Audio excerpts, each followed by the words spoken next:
Okay तो अब हम करने वाले हैं हेनरीज लॉ की application. Sealing aerated drinks with CO2 by pressure to increase सल्यूबिलिटी।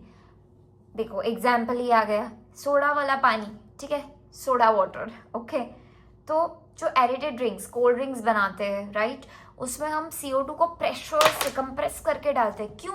क्योंकि बेटा प्रेशर बढ़ेगा तभी तो सॉल्युबिलिटी बढ़ेगी, तभी तो अच्छे से CO2 will get mixed in the solvent, है ना। इसीलिए हम CO2 को क्या करते हैं, प्रेशर से डालते हैं। तो आपने देखा होगा ऐसी फिज वाली आवाज भी आती है जब आप किसी भी एरेटेड ड्रिंक को ओपन करते हो।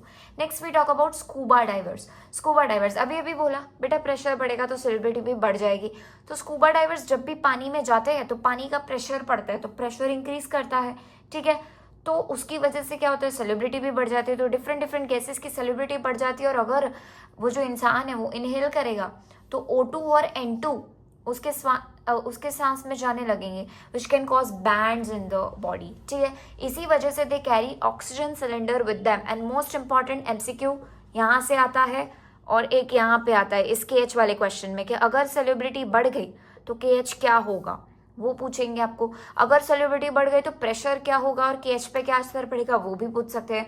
और मोस्ट क्लासिक क्वेश्चन ये है कि अगर KH बढ़ा तो टेम्परेचर कैसा रहेगा, will remain constant, will get increased, will get decreased और no change, sorry remain constant आ ही गया। तो ये 3 ऑप्शन दिए होंगे आपको and you have to select one from them and the answer is will remain same, no, will get increased। अगर KH बढ़ेगा तो ये भी बढ़ेगा, बट अगर KH remains as it is तो temperature will remain as it is, ठीक है। यहाँ पे भी क्वेश्चन आ सकता है। और the most important question is here कि ऑक्सीजन सिलेंडर में हीलियम का कंटेंट इज 11.7%, नाइट्रोजन का इज 56.2% एंड ऑक्सीजन का इज 32.1%, ठीक है। क्या याद रखोगे, हीलियम का इज 11.7%, नाइट्रोजन का इज 56.2% एंड ऑक्सीजन का इज 32.1%। ऑन हाई अल्टीट्यूड, अब जब हाई अल्टीट्यूड पे जाओगे तो खुद सोचो, पानी में प्रेशर बढ़ता है तो ऊपर जाओगे तो माउंटेन्स पे प्रेशर क्या हो जाएगा, कम हो जाएगा, ठीक है। सॉल्युबिलिटी डिक्रीज हो जाएगी, O2 की डेफिशिएंसी होगी और O2 की डेफिशिएंसी की वजह से होता है एनॉक्सिया। ये भी एक MCQ है, ये भी आपको याद रखना है, एनॉक्सिया, ठीक है।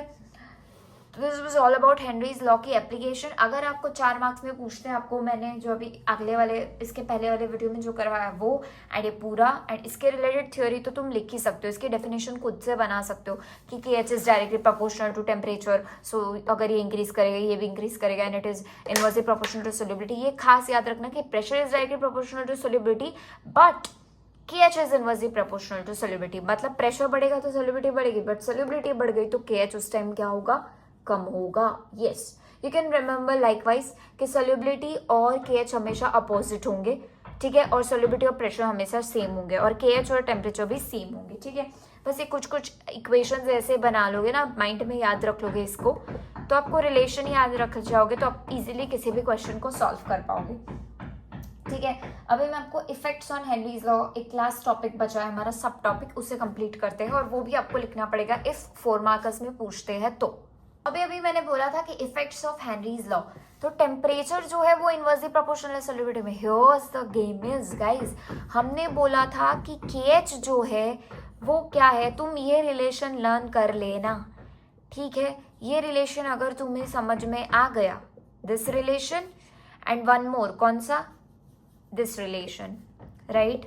ये 2 रिलेशंस अगर तुमने लर्न कर लिए सेम इसी फॉर्मेट में, अगर तुम्हें समझ में आ गया कि इनवर्सली प्रोपोर्शनल का मतलब होता है एक का बढ़ना एंड एक का घटना एंड डायरेक्टली का मतलब ये बढ़ेगा तो ये भी बढ़ेगा, ये घटेगा तो ये भी घटेगा, ठीक है। इतना समझ में आ गया तो तुम्हारी आधी से पूरी प्रॉब्लम्स क्लियर हो जाएगी।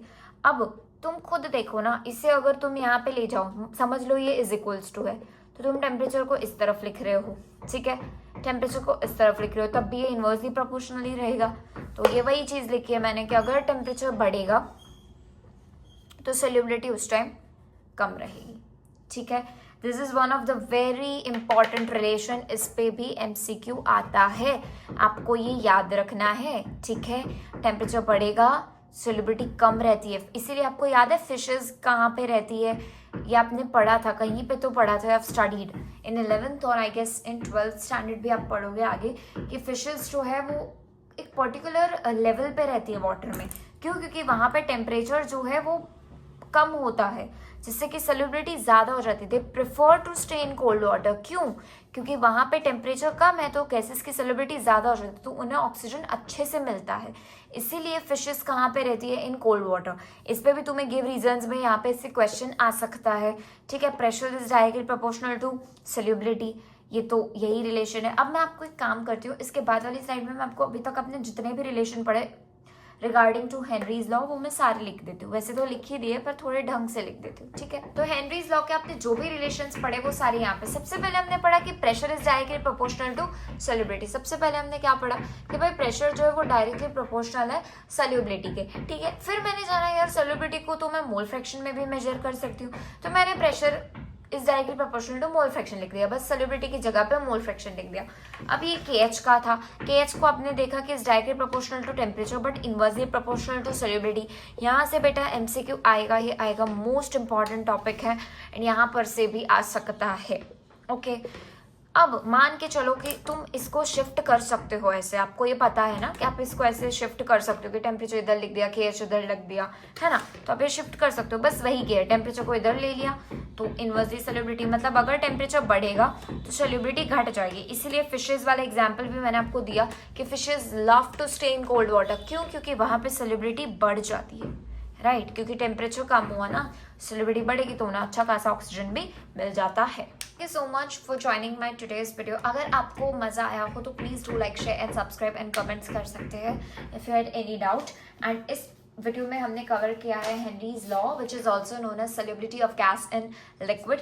नेक्स्ट वीडियो में हम कंप्लीट करने वाले हैं Raoult's law which is also known as vapour pressure of liquid and liquid solution. तो हम वो करने वाले हैं नेक्स्ट वीडियो में, which is again a very important question.